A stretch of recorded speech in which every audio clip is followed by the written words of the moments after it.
Dans l'assemblée des saints, assoiffé je me tiens, que ton onction descende sur moi.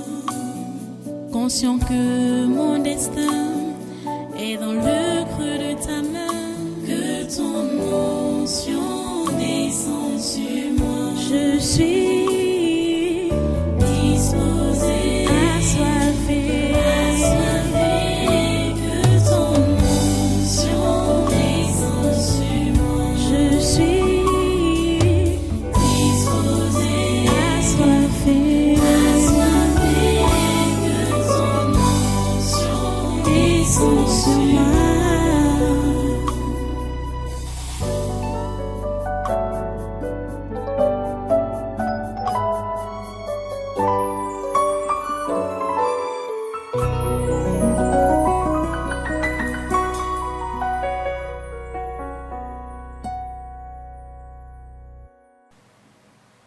Alléluia. En voilà, prenez vos Bibles.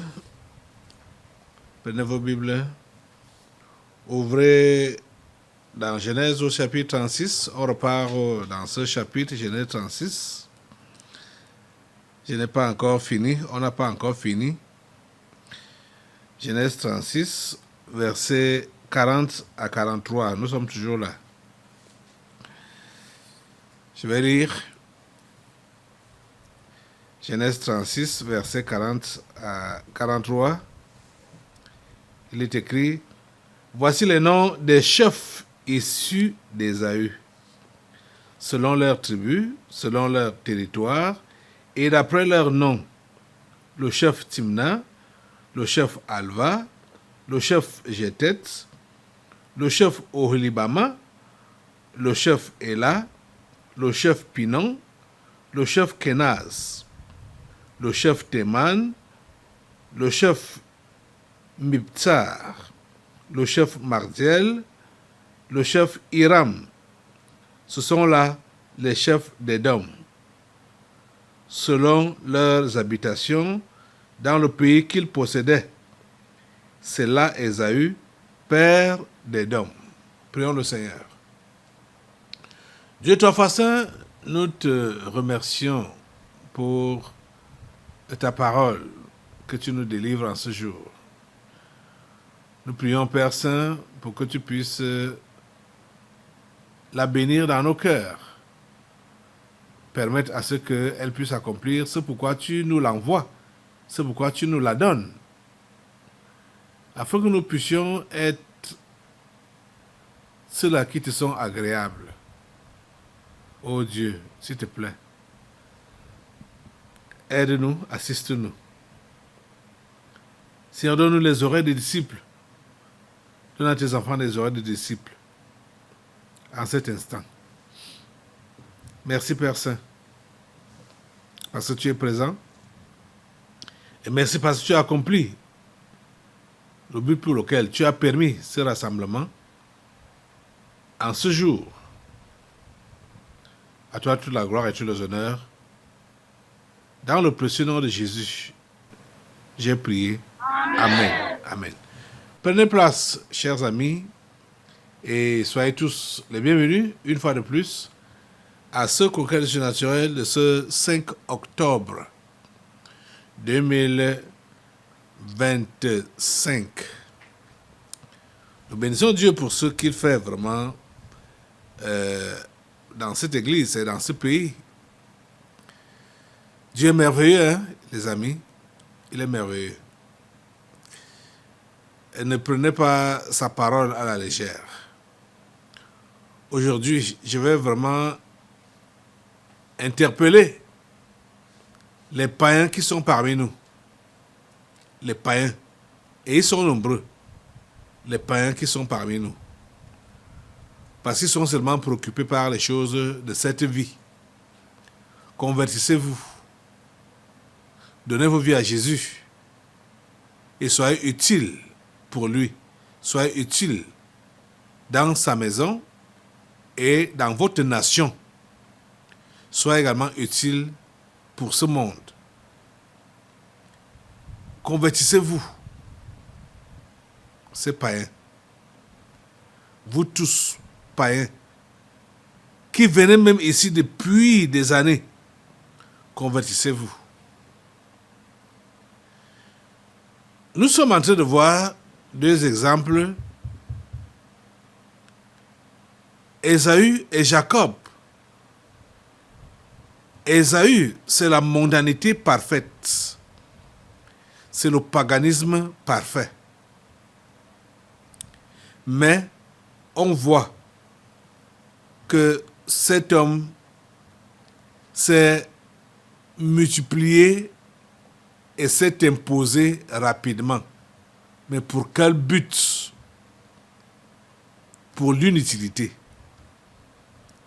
Il s'est multiplié pour l'inutilité, il s'est imposé pour l'inutilité.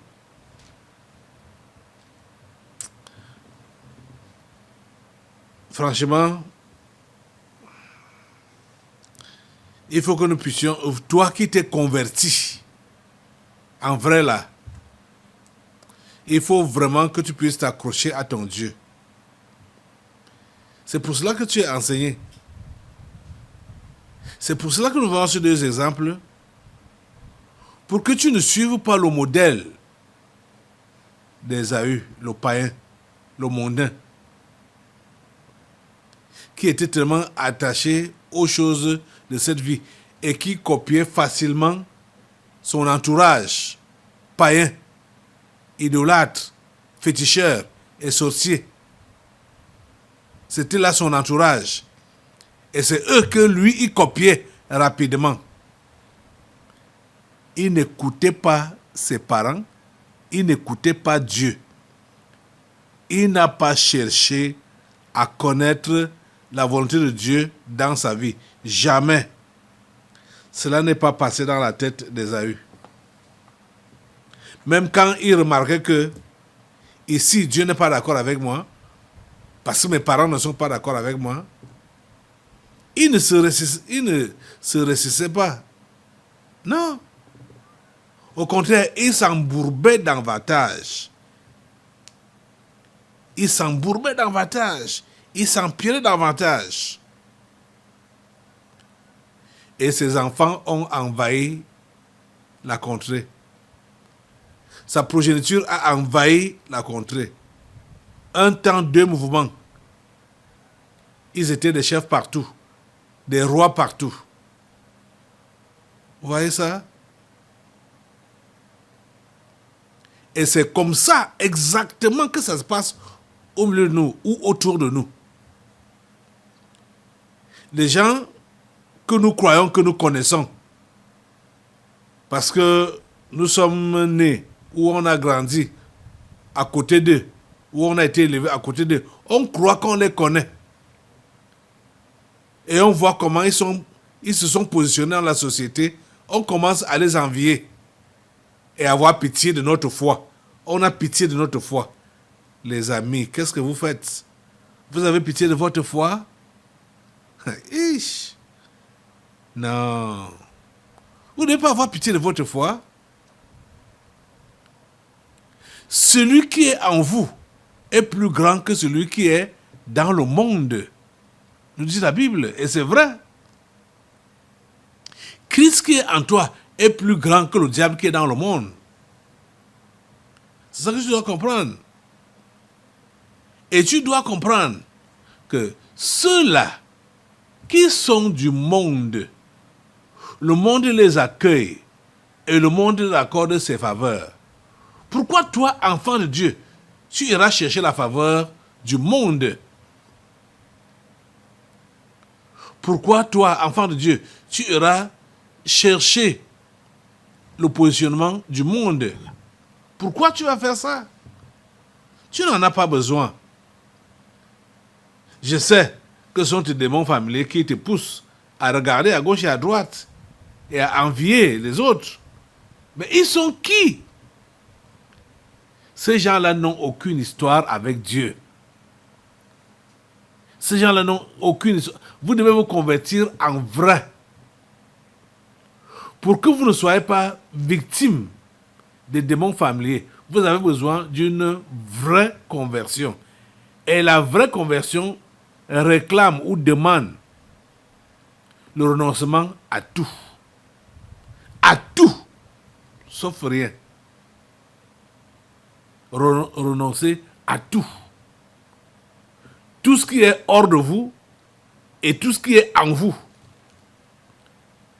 Parce que tu renonces à tout ce qui est hors de toi et tu renonces également à tout ce qui est en toi. Parce que tu renonces à toi-même. Sans cela, on ne peut pas être un chrétien authentique. Sans cela, si on a même dit qu'on démarre la chrétienté, on n'ira pas loin. Parce que les comparaisons vont nous rattraper. Et on se compare à qui? On se compare aux païens. Ou bien on se compare aux chrétiens non affermis. Ou bien, je peux même les appeler aux agents du diable qui sont venus à l'église. On va se comparer à eux. Voyons comment ils vivent une vie dissolue. Et on prétend que rien ne leur arrive. Et on va aussi commencer à vouloir vivre comme eux. Vous voyez ça? Où on voit comment ils vivent carrément comme les mondains. Au niveau de leurs affaires, c'est le mensonge. Au niveau de leurs affaires, c'est le vol. Au niveau de leurs affaires, c'est la tricherie. Au niveau de leurs affaires, ce n'est pas différent des mondains. Ils font exactement comme les mondains.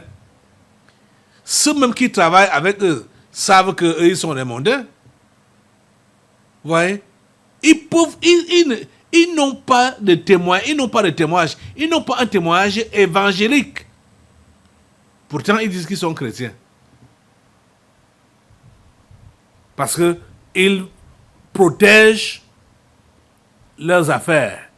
Ils protègent leurs avoirs. Ils protègent leur business. Et ils se conforment au monde. Ils se conforment aux enfants du diable. Bon, en fait, quand je dis même qu'ils se conforment, comme ils sont qui? Ils sont des enfants du diable, ils sont des mondains. Franchement, je sais qu'il y a plein de mondains ici qui ont même déjà fait des années et des années ici au tabernacle. Mais ils sont mondains. Pourquoi? Parce qu'ils n'ont jamais changé. Ils n'ont jamais changé. Mais je peux vous dire que même si vous avez la marque du diable en vous,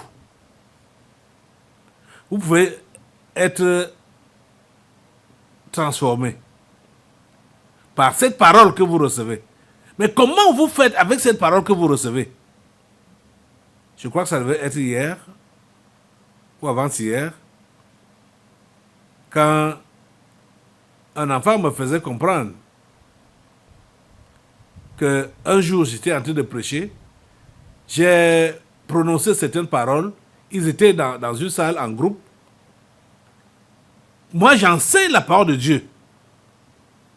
Je dis ce que Dieu demande de faire.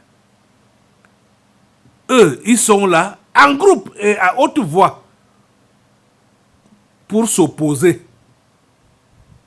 Donc, se contaminant les uns les autres. Vous dites que ça là, je ne suis pas là-dedans. Je bats, je m'oppose. Ce groupe de personnes-là, vous voyez que ce n'est pas étonnant de constater que la plupart de ceux-là qui étaient dans ce groupe-là, ils ne sont pas là aujourd'hui. Ils ne sont plus là. Parce qu'ils n'ont pas accepté l'enseignement de Dieu. Cher ami, tu dis que tu es chrétien.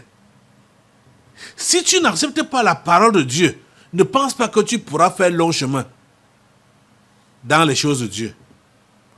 Ne pense pas que tu pourras faire long chemin dans la foi chrétienne. Pas du tout. Pas du tout. Je sais que beaucoup sont venus là pour fuir la sorcellerie dans leur famille. Je vous ai enseigné toujours que quand vous venez ici, parce que vous fuyez la sorcellerie dans votre famille, vous ne voulez pas mourir. Vous ne voulez pas être vendu. Vous venez ici Mais vous n'appliquez pas la parole de Dieu qui vous est enseignée ici. Même si ces démons familiers vous ont laissé tranquille, vous n'êtes pas sauvé. Si vous n'êtes pas sauvé, vous continuez à être avec eux. Et vous allez mourir, toi et eux, vous allez tous descendre en enfer. Ça ne vaut pas, c'est pas suffisant juste de venir vous cacher ici. C'est pas suffisant. Ils sont même contents de ça. Quand ils voient que vous êtes venu ici, là, vous vous êtes caché, mais vous ne mettez pas en pratique ce que vous avez enseigné ici. Ils sont contents. Et ils vont continuer à cheminer avec vous, à évoluer avec vous. Vous pensez que vous êtes chrétien. Pourquoi certains parmi vous, vous avez des cœurs fermés à la grâce de Dieu? Vous avez des cœurs fermés à la parole de Dieu. Vous ne voulez pas la recevoir. C'est elle qui est destinée à vous changer. Ces gens qui vont s'opposer à la prédication qu'il leur est donnée ou à l'enseignement qu'il leur est donné, vous pensez qu'ils vont devenir quoi dans la chrétienté? Donc toi-même là, qui rejette donc la parole de Dieu, tu penses que tu vas devenir quoi dans la chrétienté? Hein? Tu penses que tu vas devenir quoi? Qu'on enseigne. Toi, tu t'opposes. Tu dis, non, non, non, non. Je m'oppose. Je ferme, je barre. Je bloque. Tu bloques quoi? Tu bloques qui? Tu fais ça pour qui? J'ai pitié de vous. J'ai vraiment pitié de vous. Et ce qui est encore très marrant, c'est qu'ils ne font pas ça seuls dans leur cœur, parce qu'il y a une certaine catégorie qui refuse seulement dans leur cœur là. Mais ceux-ci font même ça ouvertement, de façon à contaminer tous ceux qui sont autour d'eux, ou tous ceux avec qui ils peuvent marcher. Et ils ouvrent même leur bouche pour dire, moi je ne suis pas d'accord avec ce que le pasteur enseigne là. Je ne suis pas d'accord avec ces positions. Ce sont les positions du pasteur. Ce sont les enseignements du pasteur. Vous voyez donc pourquoi vous ne pouvez pas prospérer. Restez là 100 ans, ici à l'église, en s'opposant à ce que moi j'enseigne. Vous n'allez jamais prospérer. Vous n'allez jamais être béni. Vous allez rester sur place. Vous allez rester mondain en travaillant pour le compte du diable, étant dans la maison de Dieu. C'est malheureux. Très malheureux. Vous voyez ça? C'est très malheureux. Si dans cet état-là, je vous avais dit, j'ai déjà enseigné ça, que s'il arrive que vous êtes béni, je mets ça entre guillemets, étant dans la rébellion contre la parole de Dieu, ce n'est pas une bénédiction, c'est une malédiction que vous recevez.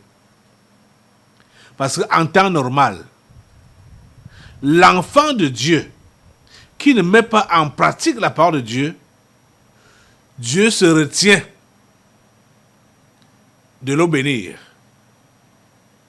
Parce que Dieu sait que s'il est béni dans son état de rébellion, il est fini. Il est foutu. Il est foutu. Parce qu'en temps normal,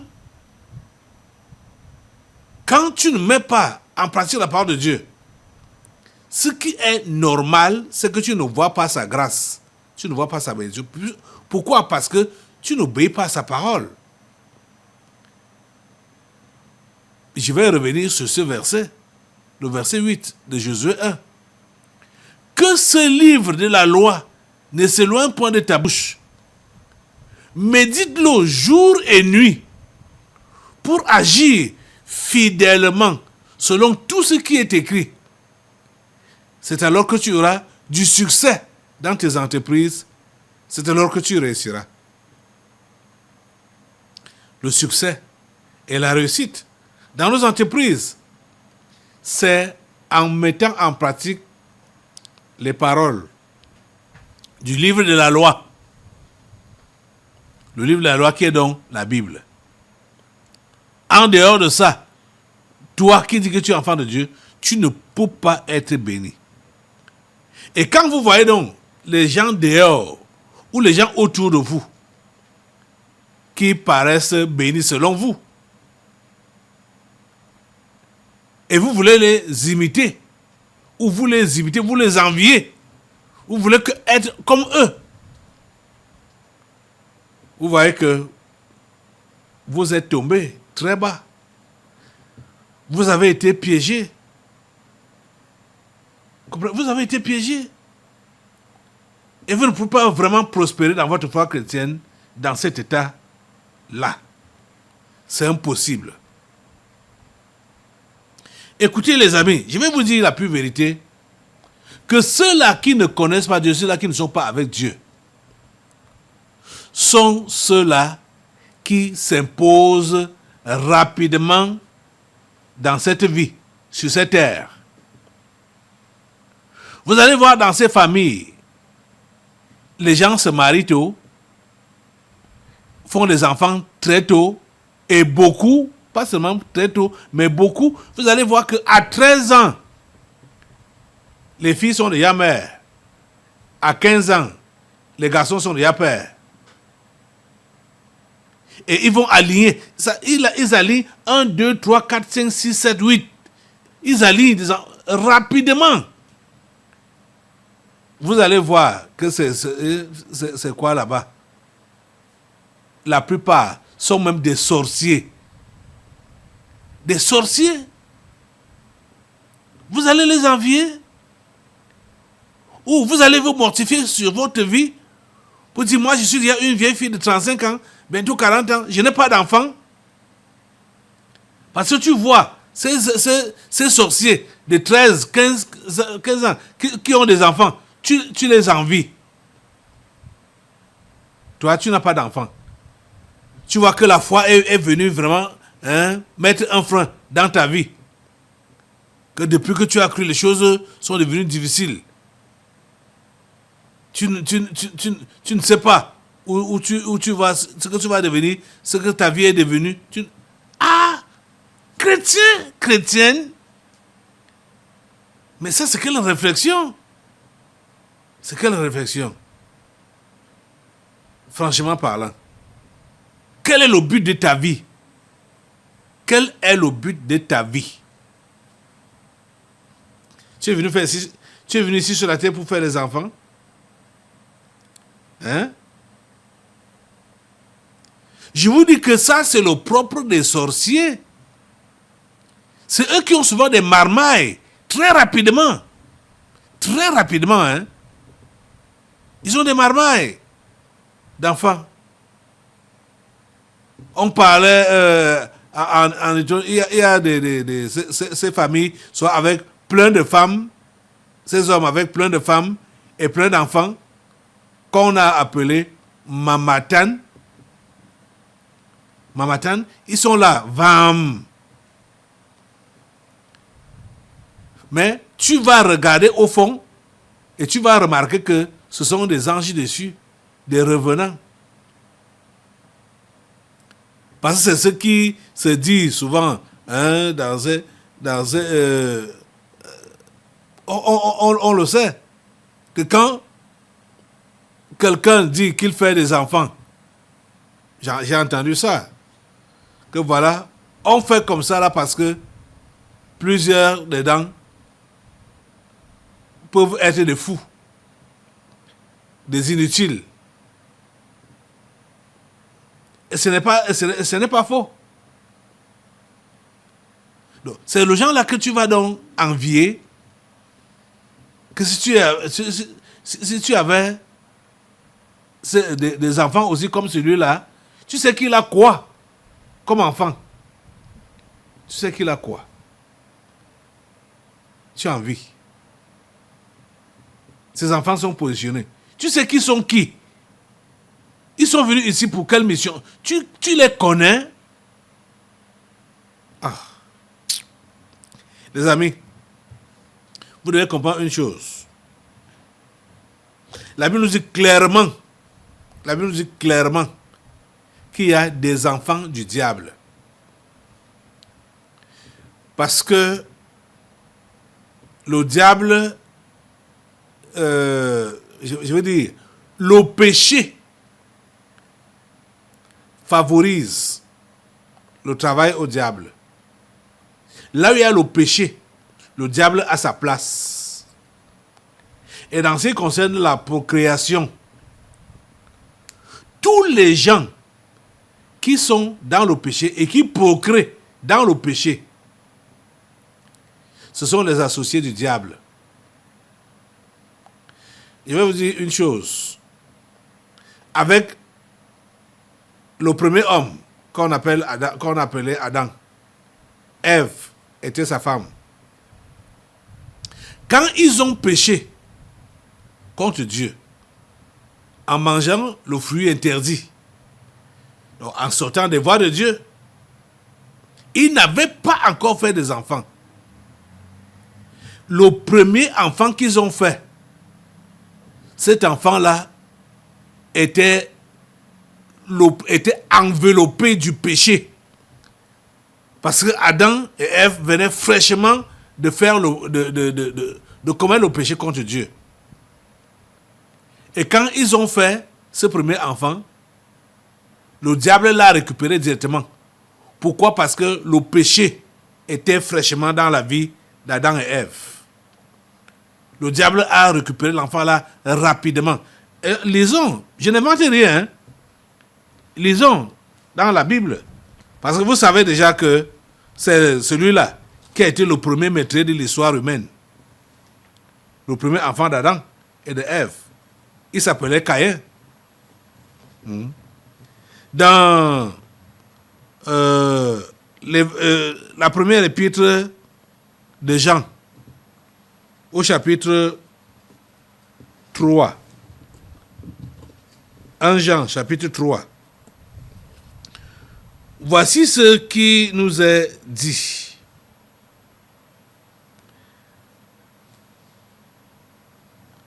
Voilà. 1 Jean, chapitre 3, à partir du verset 11, il est écrit: car ce qui nous a été annoncé et ce que vous avez entendu dès le commencement, c'est que nous devons nous aimer les uns les autres. Verset 12. Et ne pas ressembler à Caïn. Caïn était le premier fils d'Adam. Vous comprenez? Et ne pas ressembler à Caïn, qui était du malin. Caïn était du malin, Caïn était du diable. La Bible dit que Caïn était du diable. Pourquoi? Parce que Adam et Ève venaient fraîchement de pécher quand ils ont fait cet enfant. Le diable l'a récupéré directement. Donc, elle n'est pas ressemblée à Caïn, qui était du malin et qui tua son frère. Et pourquoi le tua-t-il? Parce que ses œuvres étaient mauvaises et que celles de son frère étaient justes. Caïn était le premier enfant d'Adam et de Ève. Et Caïn était le produit, on peut dire, le produit du péché. Je crois que c'est quand ils ont fait cet enfant-là, avec le temps qui passait, qu'ils ont commencé à comprendre, à regretter leur péché, le fait qu'ils aient désobéi à Dieu et faire à leur tête. Quand ils ont donc fait le second, celui-là était différent du premier. C'était Abel. Vous voyez? Donc, regardez donc les mondains. Ils ne connaissent pas Dieu. Ils vivent dans le péché. Les enfants qu'ils font, le diable les récupère facilement. Si nous prêchons l'évangile aujourd'hui, c'est pour que ceux-là qui sont imprégnés du diable, ou ceux-là qui ont été affectés par le travail du diable, puissent se convertir, puissent venir à Dieu, demander pardon, pour que Dieu les lave, les restaure et fait d'eux ses enfants. Vous comprenez ça? On est tous, depuis le péché d'Adam, on est tous enfants du diable.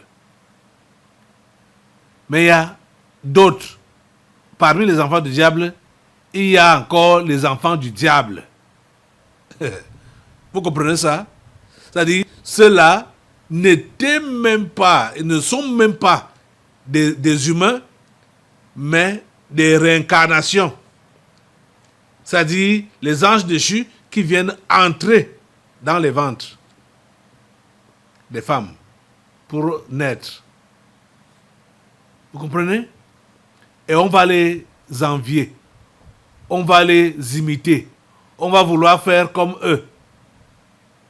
Vous voyez? C'est l'échec. C'est l'échec. Donc, les amis, si tu as cru en Jésus, c'est même une grâce, hein? C'est une grâce de croire. S'il te plaît, accroche-toi à Jésus. Accroche-toi à Jésus. Laisse ces histoires-là de vouloir faire comme les autres que tu vois là-bas dehors. De vouloir être comme les autres que tu vois là-bas dehors. Pardon, laisse cette histoire-là. Nous venons tous de loin, de très loin. Et chacun de vous, connaît son histoire. Hein? Si toi, tu es arrivé à te convertir dans ta famille, où il y a plein d'anges déchus là, où il y a plein de sorciers là, s'il te plaît, ce n'est pas maintenant que tu vas commencer à regarder encore en arrière pour vouloir imiter ceux qui ne sont pas de Dieu et vouloir faire comme eux. Pardon, arrête ça. Ne tombe pas dans ces pièges-là inutilement. Ne leur donne pas des pièges, ne leur donne pas d'opportunités à ces démons familiaux. Ne leur donne pas ces opportunités-là. Lève-toi sur tes deux pieds maintenant là. Pour prier Dieu.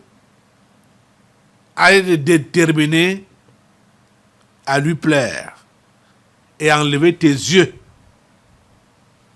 sur ceux-là qui t'entourent et laisser cette histoire de comparaison, de te comparaître aux païens ou d'envier les païens ou d'envier les faux chrétiens. Seigneur, aide ton peuple à faire le bon choix et à demeurer dans le bon choix que tu es et à supporter le rythme que tu as imposé dans leur vie. C'est au nom de Jésus-Christ de Nazareth que je t'ai prié. Amen. Amen. Amen. Asseyez-vous, nous allons maintenant passer au délivrance prophétique. Dans l'assemblée des saints, assoiffé je me tiens, que ton onction descende sur moi. Conscient que mon destin est dans le creux de ta main, que ton onction descende sur moi. Je suis disposé, assoiffé,